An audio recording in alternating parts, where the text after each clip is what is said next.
Assalamualaikum dan salam sejahtera. Berita pagi bersama saya Nazri Fahmi Syukri. Lautan rasmi Perdana Menteri Datuk Seri Anwar Ibrahim ke Jerman berjaya mencapai objektif. Lautan sebelum beliau ke negara itu bukan sahaja memberi keyakinan kepada pelabur di Jerman, malah berjaya membawa isu global antaranya berkaitan Palestin dan Islamofobia. Laporan Siti Salwa Yusof. Berlin menjadi saksi lawatan Perdana Menteri Datuk Seri Anwar Ibrahim berhasil apabila berjaya menarik potensi pelaburan bernilai 45.4 bilion ringgit. Kerjasama dapat diperkukuh, hubungan terus dipereratkan. Malaysia-Jerman kekal negara rakan dagang membawa kemajuan positif bagi ekonomi negara. Kejayaan diraih selepas mesyuarat meja bulat bersama 38 pemimpin industri dan perniagaan Jerman selain pertemuan bersemuka bersama 5 syarikat pelabur utama. Malaysia kekal sebagai destinasi terbaik dan pilihan untuk membuat pelaburan. Ketika memberi ucap tama pada SME Future Day 2024, Perdana Menteri mempelawa firma Jerman serta perniagaan di serata Eropah ambil bahagian, melabur dan menjalin kerjasama dengan Malaysia. Kelebihan Malaysia adalah sebagai pintu masuk strategik untuk Jerman ke pasaran ASEAN lebih besar. Malah ASEAN dijangka muncul sebagai ekonomi ketiga terbesar dunia menjelang 2030. Datuk Seri Anwar membuat kunjungan balas ke atas Presiden Jerman Frank-Walter Steinmeier di Astana Bellevue dan mengadakan mesyuarat bilateral membincangkan isu-isu kepentingan bersama dan isu global. Komuniti antarabangsa digesa merealisasikan penyelesaian dua negara bagi menoktahkan konflik yang sudah berlanjutan beberapa dekad di Palestin. The problem now means cessation of hostilities, stop the killings now, and then the entire international community, Germany, Malaysia and their neighbours, make sure that there's no more violence perpetrated by any group against the Muslims or Jews or Christians. Dalam pertemuan dengan Chancellor Jerman Olaf Scholz, pelbagai isu dibincangkan. Sidang media bersama berlangsung dengan kedua-dua pemimpin sepakat tentang beberapa perkara. Perdana Menteri turut bertemu dan berbincang dengan pembuat dasar, ahli kumpulan pemikir dan agensi kerajaan di Yayasan Kober di Berlin. Selain itu, turut berdiskusi dan bertukar pandangan bersama-sama rakan pemikir dan sarjana Islam Eropah.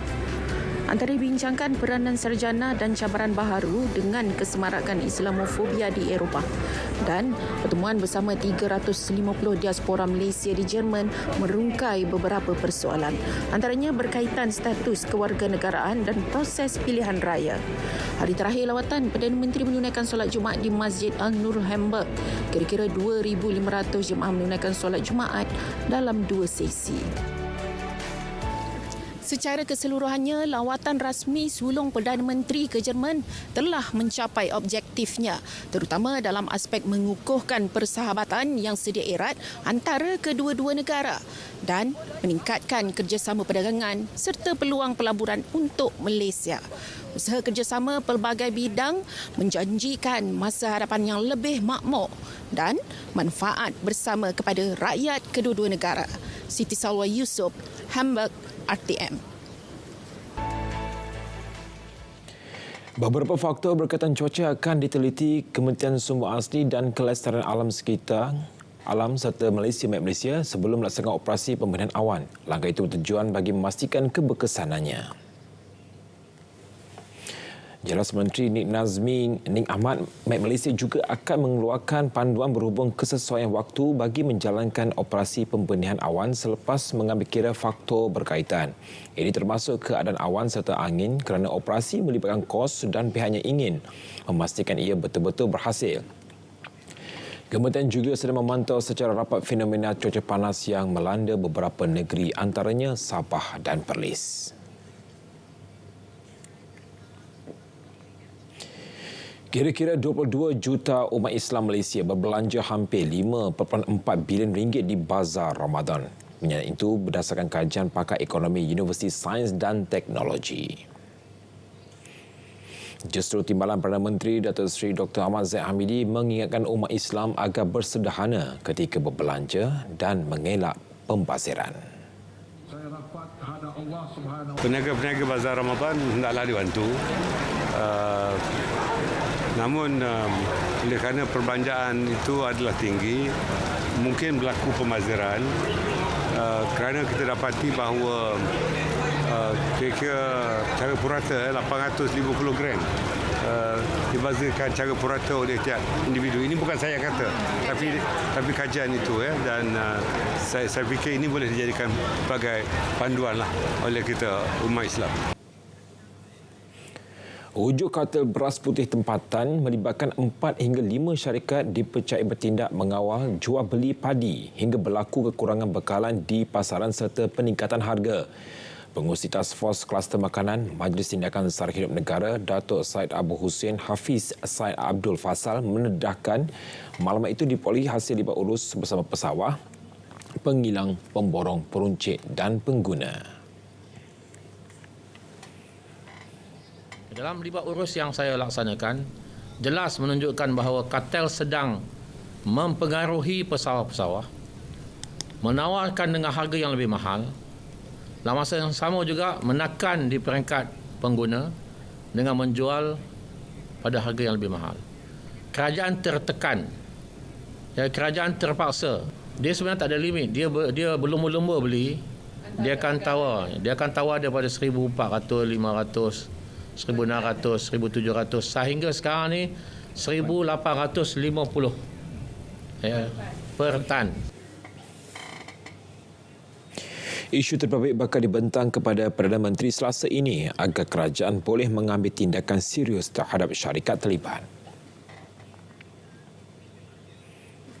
8,000 unit residensi madani di sekitar Kuala Lumpur bakal dibina bermula Jun tahun ini. Residensi berkenaan menawarkan harga mampu milik sekitar RM200,000 sekaligus memberi peluang kepada golongan berpendapatan rendah dan sederhana memiliki rumah sendiri. Ya, sama. Cuma di Putrajaya tu dia ada juga residensi wilayah.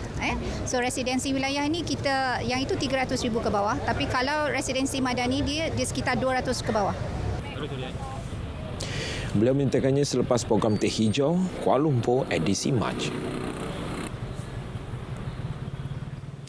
Ini pula usaha berterusan menarik lebih ramai pelancong. Syarikat penerbangan antarabangsa terbaru China, Eastern Lines, memperkenalkan penerbangan terus dari Kunming, China ke Kuala Lumpur.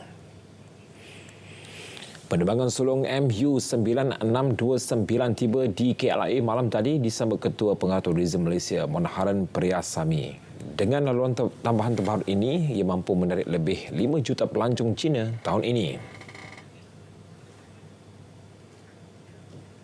Usaha kita untuk menarik lebih ramai lagi pelancong selain daripada penerbangan terus schedule flight daripada China to Malaysia, kita juga menggalakkan penerbangan khas charter flights. Daripada Kunming sendiri kita ada almost dalam 25 flights weekly, di mana selain daripada China Eastern yang operating 7 kali seminggu, kita juga ada penerbangan AirAsia yang operating 14 kali daripada Kunming to Kuala Lumpur dan juga Batik Air. Laluan baru China Eastern Airlines menghubungkan Kunming Kuala Lumpur itu menggunakan pesawat Airbus A320neo dengan kapasiti 148 penumpang. Berita pagi diteruskan dengan edisi Sabah.